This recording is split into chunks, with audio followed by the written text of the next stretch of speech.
नमस्कार मित्रांनो. तुम्ही जर एम-के बाईक घेतली असेल तर त्याला चालू बंद करण्यासाठी मोबाईलचं ॲप्लिकेशन आहे, त्याला डिस्क्रिप्शनमध्ये देणार मी. तर याला आपल्याला अँड्रॉइड फोन लागेल आणि त्याला इंटरनेट चालू लागेल. आता मी ॲप्लिकेशन 88 MB घेतलेला जो डिस्क्रिप्शनमध्ये देईन तो तुम्ही घेऊन टाकायचा. आणि या ॲप्लिकेशनला कसं कनेक्ट करायचं सर्व सोपं आहे. ही मुठ्ठी पूर्ण अशी प्रेस करायची आणि इथं चावी लावून ऑन करायचं. फक्त इथं डिस्प्ले येईल.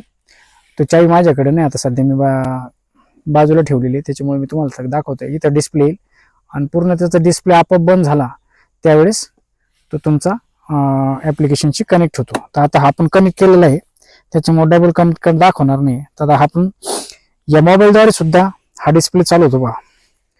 तर आपल्याला गाडी चालू करायची आहे. हे बा ब्लूटूथचा लाईट ब्लिंक होतोय.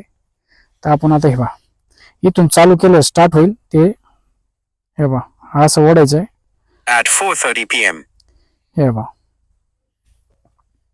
कनेक्शन. आता वायफाय ना दाखवते किती किलोमीटर चालला काय कसं आहे.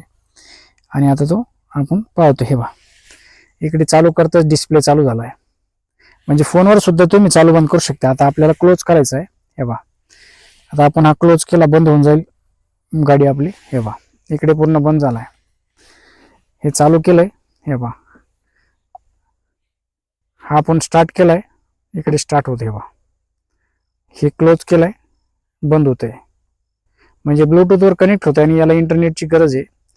आपली गाडी किती किलोमीटर चालली, किती पर्सेंटेज पूर्ण दाखवते ॲप्लिकेशन. तुम्हाला जर साऊंड सिस्टम वाजवायचं असेल तर जिरा स्पीकर म्हणून हे ओपन केलं तर याला डायरेक्ट ब्लूटूथ कनेक्ट होतो. पण आपण याचा ब्लूटूथचा वायर काढून ठेवलेला आहे स्पीकरचा, कारण तो प्रत्येक वेळेस आपण चालू करतो तो एडिटिंग करतो थोडासा आवाज, त्याच्यामुळे आपण तो स्पीकर बंद करून ठेवलेला आहे.